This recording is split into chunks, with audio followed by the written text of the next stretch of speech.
Bonjour à tous. Merci d'être présent aujourd'hui. Je me présente, je suis Nicolas Boug, cofondateur et CTO d'Axialis. Nous allons parler aujourd'hui de communication unifiée, des bénéfices et des fonctionnalités que ça peut apporter à votre entreprise, et puis des processus et des coûts associés à ce type de solution. Je vais avoir le plaisir de recevoir durant ce webinaire un client Axialis, Nicolas Poulain, de la société Carbot Media à la Centrale, qui pourra nous faire un petit retour d'expérience. À l'issue de ce webinaire, vous aurez la possibilité de nous adresser les questions par l'intermédiaire de l'outil questions de GoToWebinar. Voilà. Alors, Axialis, pour ceux qui ne nous connaîtraient pas, nous sommes depuis une quinzaine d'années maintenant opérateurs télécom et pionniers de la téléphonie sur IP et des offres de communication basées sur IP en France. Les premiers à offrir une solution de Centrex SIP, parmi les premiers à proposer du Trunk SIP également en France au début des années 2000.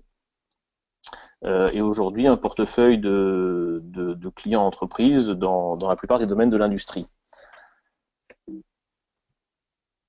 Alors, rentrons tout de suite dans le vif du sujet. Les communications unifiées.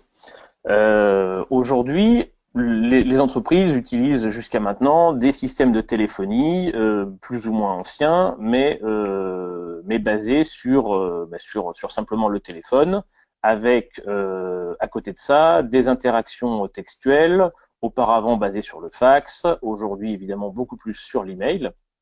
Le principe des communications unifiées, en fait, ça va être de ramener sur des interfaces communes des outils qui aujourd'hui sont un petit peu dispersés, on va en parler, et puis d'offrir ce faisant des fonctionnalités supplémentaires et des bénéfices en termes de coûts et de maintenance. Alors évidemment, la fonctionnalité principale en matière de communication en temps réel reste évidemment le téléphone. Aujourd'hui, grâce à la téléphonie sur IP, on a accès à des offres de téléphonie HD, c'est-à-dire avec une meilleure qualité audio. C'est proposé par l'intermédiaire de postes téléphoniques traditionnels, évidemment, où on va y revenir de softphones, de divers logiciels ou solutions qu'on peut implanter sur des appareils, sur des PC ou sur des appareils mobiles. Au nombre des fonctionnalités des communications unifiées les plus fréquemment mises en œuvre, on va avoir tout ce qui concerne la réception sur votre email des messages vocaux laissés sur votre boîte vocale, avec également une nouvelle fonctionnalité qui se répand, qui est la transcription sous forme textuelle des contenus eux-mêmes des messages, ce qui vous permet d'en prendre directement connaissance en les lisant sans être obligé de les écouter. À côté de ça, on a tout ce qui concerne le fax, qui aujourd'hui est de plus en plus dématérialisé, c'est-à-dire traité directement au niveau informatique, généralement au niveau email, qui s'y prête assez bien. On a des conversions automatiques en PDF des documents fax reçus, et inversement la possibilité de soumettre des documents PDF ou autres pour un envoi direct depuis une plateforme ou depuis les emails. Donc ça, c'est des choses qui commencent à être de plus en plus répandues, mais qui sont sur de nombreuses offres maintenant complètement intégrées et souvent sans surcoût. On a tout ce qui va concerner la conférence. Alors la conférence, ça existe sous plusieurs formes. D'abord les systèmes de conférence audio téléphoniques traditionnels qu'on pratique depuis de nombreuses années. Aujourd'hui, des solutions un peu plus évoluées qui vont faire intervenir, comme ce qu'on utilise aujourd'hui, des systèmes de vidéo, des systèmes de partage ou de collaboration sur des écrans, qui vont être ou pas d'ailleurs intégrés avec les outils de téléphonie. Donc je reviens sur la question de la vidéo. Alors la vidéo, elle est utilisée bien sûr en conférence, elle peut être également utilisée en téléphonie. Aujourd'hui, la plupart des systèmes de téléphonie IP, on va y revenir aussi, sont à même de fonctionner directement et nativement en vidéo pour peu que vous disposiez de postes compatibles avec des caméras et des écrans le plus permettant. Au nombre des fonctionnalités utiles également en matière de communication unifiée, on a la notion de présence. Qu'est-ce que c'est la présence? Eh bien, c'est tout simplement d'avoir dans le système de communication une visibilité sur la disponibilité des utilisateurs, le fait qu'ils sont éventuellement déjà en communication ou absents, pour pouvoir ainsi facilement les solliciter à bon escient et au contraire utiliser un moyen de communication offline lorsque c'est plus pertinent. Voilà. Alors, en matière de communication unifiée, on a également eu, on va dire tout un pan qui a été ajouté au niveau des possibilités d'intégration mobile. Alors, dans la mobilité, on parle d'abord de sans fil pour ce qui va être l'utilisation à l'intérieur de l'entreprise sur des sites étendus à l'intérieur vraiment des sites. Ça, c'est de la téléphonie traditionnelle, alors qui évidemment a suivi l'évolution. Et puis on a les problématiques de convergence, les solutions de convergence fixe mobile qui ont fait leur apparition, avec, alors suivant les systèmes, suivant les éditeurs ou les constructeurs, des solutions qui vont intégrer de diverses façons le terminal, le smartphone et le reste du système de communication de l'entreprise. Alors soit sous forme d'application, soit sous forme de softphone, c'est-à-dire de téléphone logiciel implanté dans le smartphone à côté du téléphone normal, ou à minima sous forme de mécanisme de renvoi et de transfert d'appel facilité entre le terminal mobile et le terminal fixe. Diverses solutions existent adaptées à différents usages. Voilà. Donc ça, c'était la partie fonctionnelle. Sur la partie infrastructure, la problématique des communications unifiées est également très intéressante. Alors intéressante parce qu'elle permet de faire des choses nouvelles ou de faciliter des démarches à l'intérieur de la problématique IT de l'entreprise.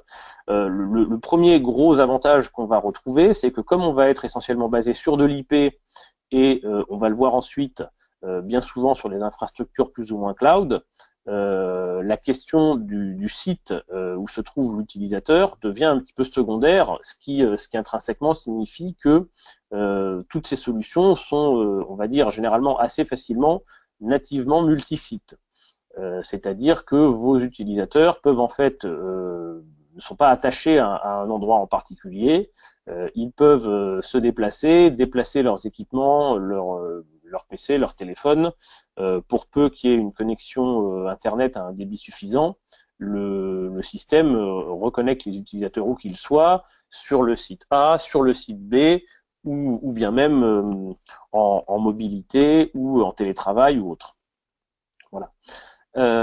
En matière d'infrastructure, on a aussi également tendance à coupler de plus en plus les solutions de communication unifiée avec le reste de l'IT dans l'entreprise, et notamment ce qui existe en matière d'annuaire, je pense notamment aux Active Directory de Microsoft ou les systèmes équivalents chez Google par exemple, où on va pouvoir gérer de façon assez centralisée la mise en place du système de communication en parallèle avec une certaine automatisation par rapport au reste de la problématique IT. Et donc faciliter à la fois les questions du déploiement et également la problématique de la gestion de l'annuaire intrinsèque, c'est-à-dire offrir aux utilisateurs un accès à un annuaire sur leur téléphone qui soit en permanence à jour. En matière d'infrastructure IT, on a également une facilitation importante de tout ce qui va concerner ce qu'on appelle le CTI, c'est-à-dire l'intégration entre les communications essentiellement téléphoniques et le reste de l'infrastructure IT, notamment les outils de type CRM ou de suivi de ticketing client ou de choses comme ça. La plupart des solutions de communication unifiée offrent en effet des mécanismes de communication entre eux et diverses solutions du marché, de façon plus ou moins ouverte, mais en tout cas beaucoup plus facile d'accès, beaucoup moins cher et beaucoup plus ouvert que ce qui existait auparavant au niveau des PABX d'entreprise, qui étaient des solutions ultra propriétaires et souvent limitées à une interaction assez basique sous Windows entre une application native et le système de téléphonie. Enfin, il y a un point très important, alors qui pour le coup n'est pas intrinsèquement un aspect positif en termes de fonctionnalité, mais c'est la question de la sécurisation qui est extrêmement important. Dès lors qu'on parle de téléphonie sur IP, on parle forcément d'interconnexion, et qui dit interconnexion dit risque d'intrusion ou d'accès non contrôlé. En particulier dans le domaine des télécoms, il faut savoir qu'on a des facteurs de risque relativement importants liés aux questions d'abus, notamment en matière d'usage frauduleux de systèmes téléphoniques. Et donc, je vous appelle tous à être particulièrement vigilants dans le cadre de la mise en œuvre d'un système de communication unifié, en particulier lorsque celui-ci va être, on va y revenir, implanté sur votre site, à être très attentif à la façon dont il est géré et configuré par vos équipes IT, pour justement qu'il soit sécurisé au même titre que les autres éléments d'infrastructure, et souvent même plus, parce que pour l'entreprise lambda, c'est une cible de choix, ne serait-ce que pour des fraudes en matière de télécom. Alors, si on est dans un schéma d'évolution de son système de communication, donc qui est aujourd'hui probablement essentiellement de la téléphonie, on a un certain nombre de choix à opérer. D'abord, on a un choix de technologie.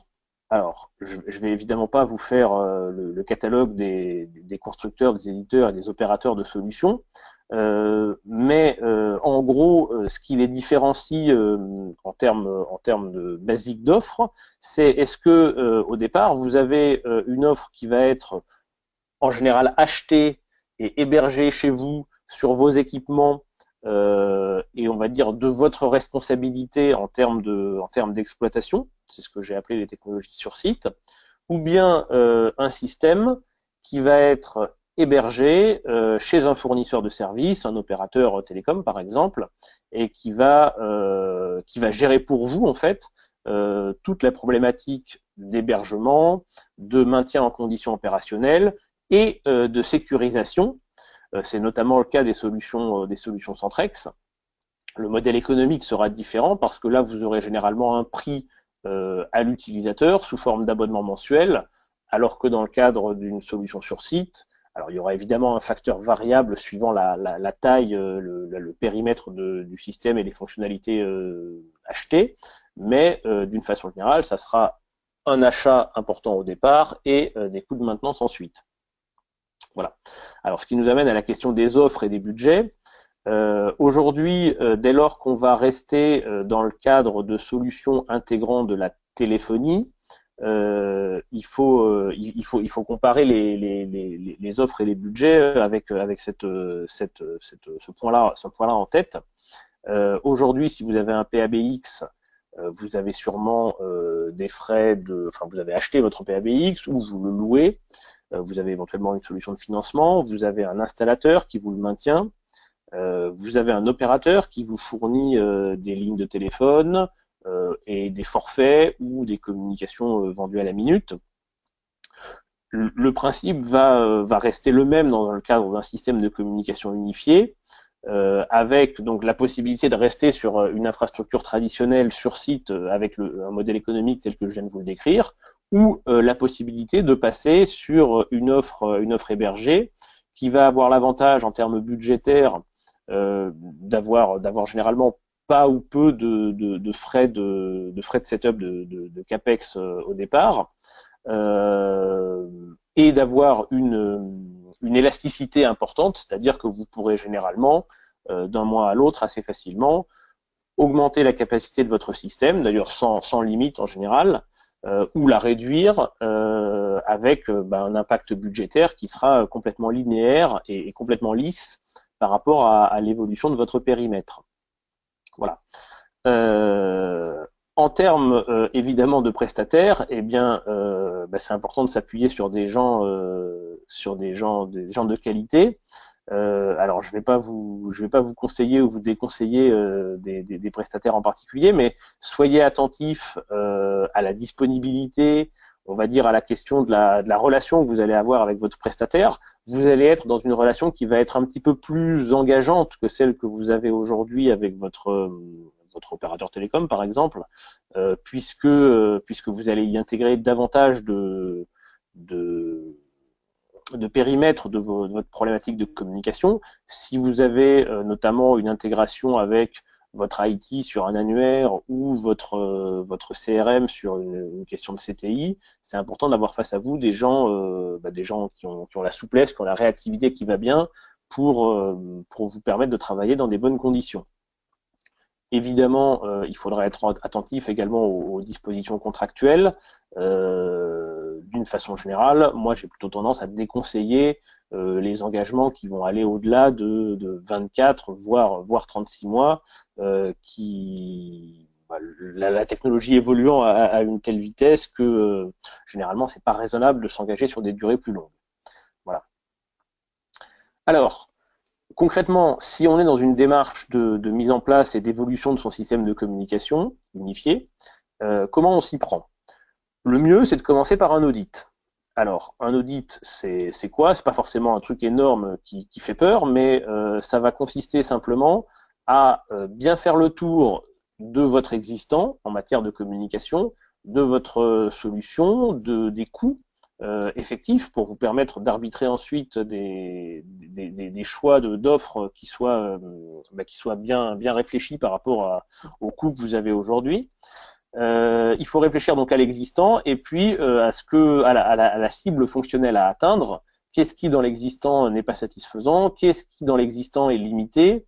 Et qu'est-ce que demain vous voulez pouvoir offrir à vos collaborateurs, voire à vos clients ou vos partenaires, dans le cadre donc des contraintes qui sont les vôtres, c'est-à-dire des contraintes budgétaires ou des contraintes opérationnelles spécifiques. Voilà. Donc n'hésitez pas à vous faire assister d'un spécialiste. Axialis réalise des audits éventuellement pour ses clients, pour vous aider à y voir plus clair au départ. Ensuite, vous allez devoir effectivement faire un petit peu le tour des solutions proposées par le marché. Elles sont variables, elles sont pour certaines clouds, pour d'autres sur site. Les modèles économiques sont différents, les périmètres sont différents, donc c'est pas toujours facile d'y voir clair. C'est pas mal parfois de pouvoir tester un petit peu, de pouvoir bien se rendre compte de la pertinence des choix qu'on fait. Ensuite, une fois que vous aurez arrêté le choix d'un prestataire, se posera la question de la mise en œuvre et notamment de sa planification.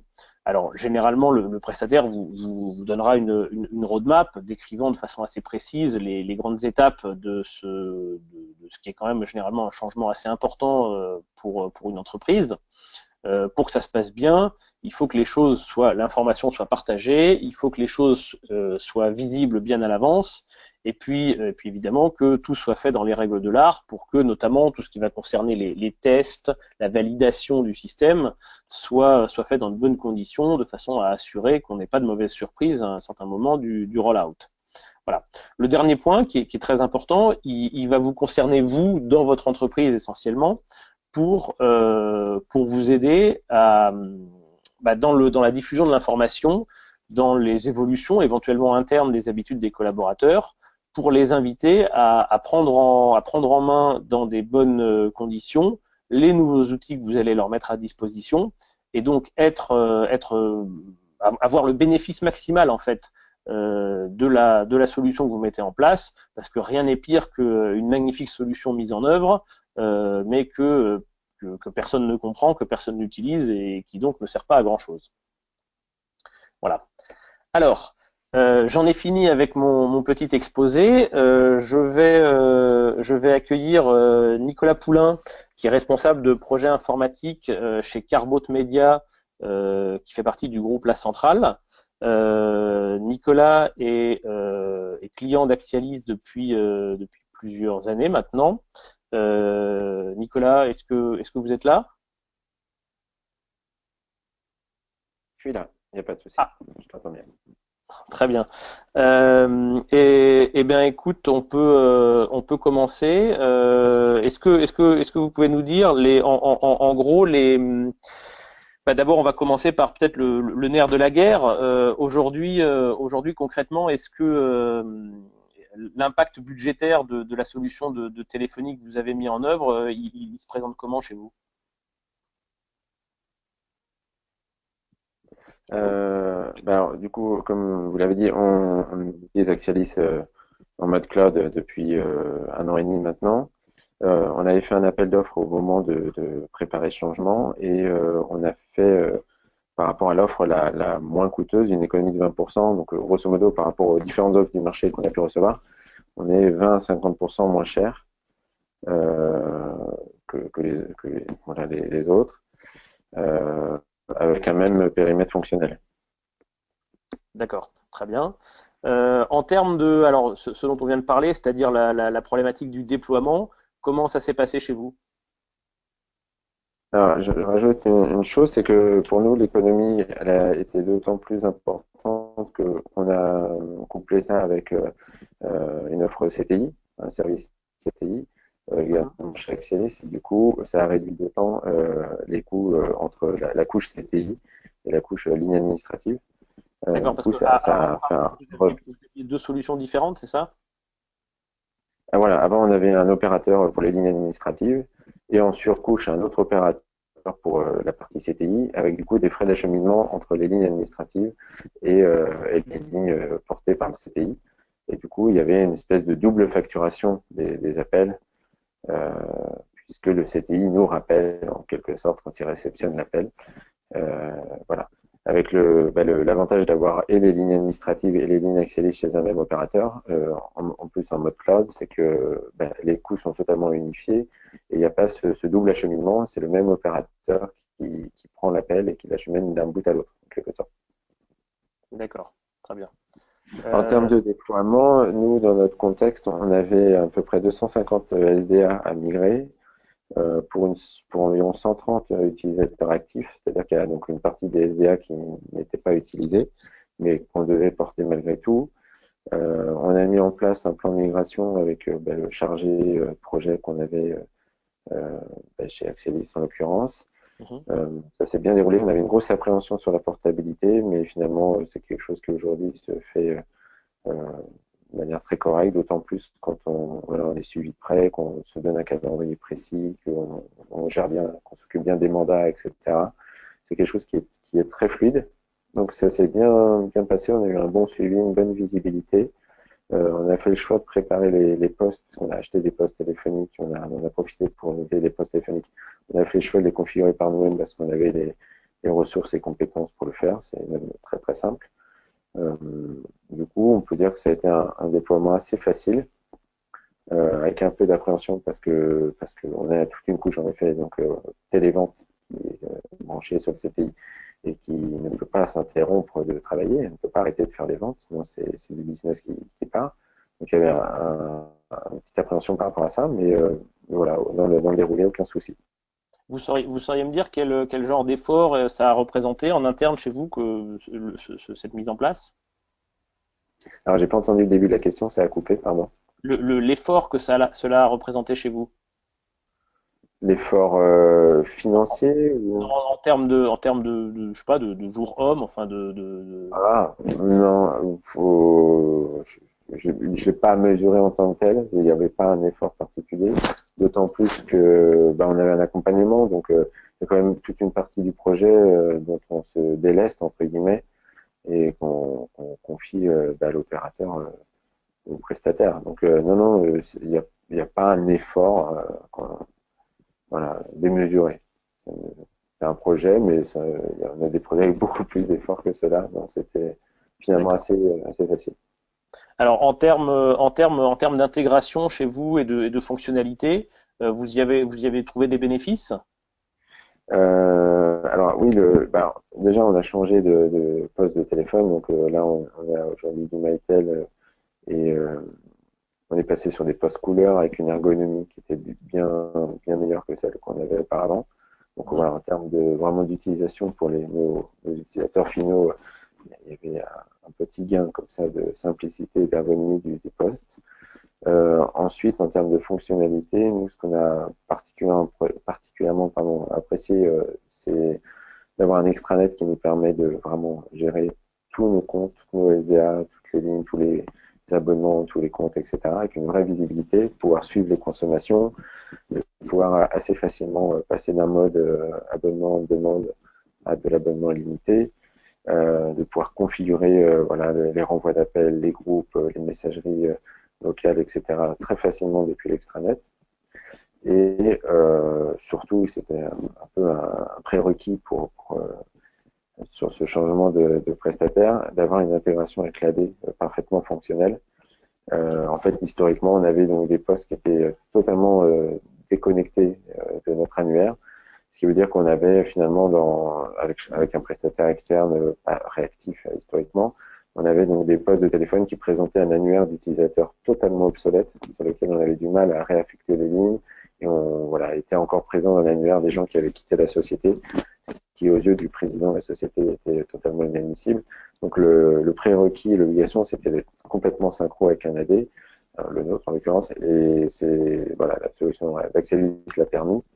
Et c'est vrai que c'est un vrai confort, c'est-à-dire que quand on crée un compte ou une ligne, qu'on affecte une SDA, on va aller piocher le user dans l'AD, ça va rapatrier ses coordonnées, etc. Ça va mettre à jour évidemment l'annuaire de tous les téléphones qui sont installés dans la société.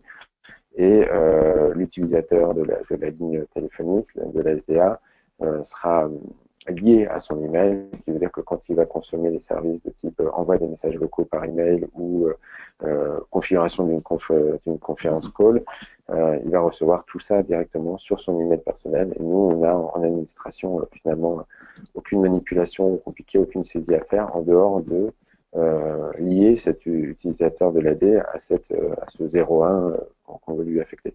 Donc ça, c'est le vrai gros plus fonctionnel avec les services dont on a déjà parlé, dont vous avez parlé, hein, l'envoi des messages vocaux en MP3, ça c'est super. En situation de mobilité, on peut consulter sur son téléphone les messages. On n'utilise pas encore, nous, la transcription en texte. On n'a pas eu l'occasion de la tester, de l'utiliser, mais le webinaire me fait repenser que ça existe et qu'il faudrait qu'on joue un peu avec. Voilà, mais ce qu'on utilise aussi beaucoup, c'est le service de conf call. On a beaucoup de commerciaux, des DRV, etc. Voilà, ils sont très autonomes, c'est très simple pour eux, ils gèrent leur conf call, ils créent leur salle de conférence, etc. Et ça fonctionne très très bien, autant en interne qu'avec des utilisateurs extérieurs. Donc voilà, en termes de périmètre fonctionnel, ce qu'on utilise, ce qu'on apprécie. Parfait. Eh bien, écoutez, je vous remercie beaucoup, Nicolas Poulain, pour ce témoignage. Donc, on arrive à la fin de notre webinaire. J'espère que vous l'avez trouvé informatif, intéressant. Je suis à votre disposition et éventuellement Nicolas Poulain aussi d'ailleurs s'il a encore quelques minutes pour répondre à vos questions. N'hésitez pas à nous les soumettre directement par l'intermédiaire de l'outil GoToWebinar dans la rubrique questions. Je vais les voir apparaître en temps réel et donc je vais pouvoir y répondre.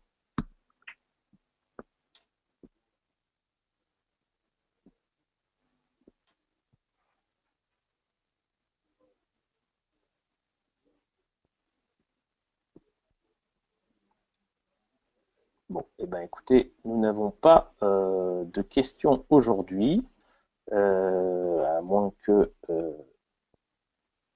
j'ai un petit souci. Bon, eh ben écoutez, non, pas de questions. J'espère que tout ça vous a intéressé. Je vous donne rendez-vous d'ici quelques semaines pour un futur webinaire dont vous serez informé par email. Vous allez également recevoir dans les heures qui viennent un petit récapitulatif avec la possibilité notamment de réécouter le webinaire ainsi que les slides et qui vous ont été présentés. Voilà. Mais je vous remercie pour votre attention. Je vous souhaite à tous une excellente journée.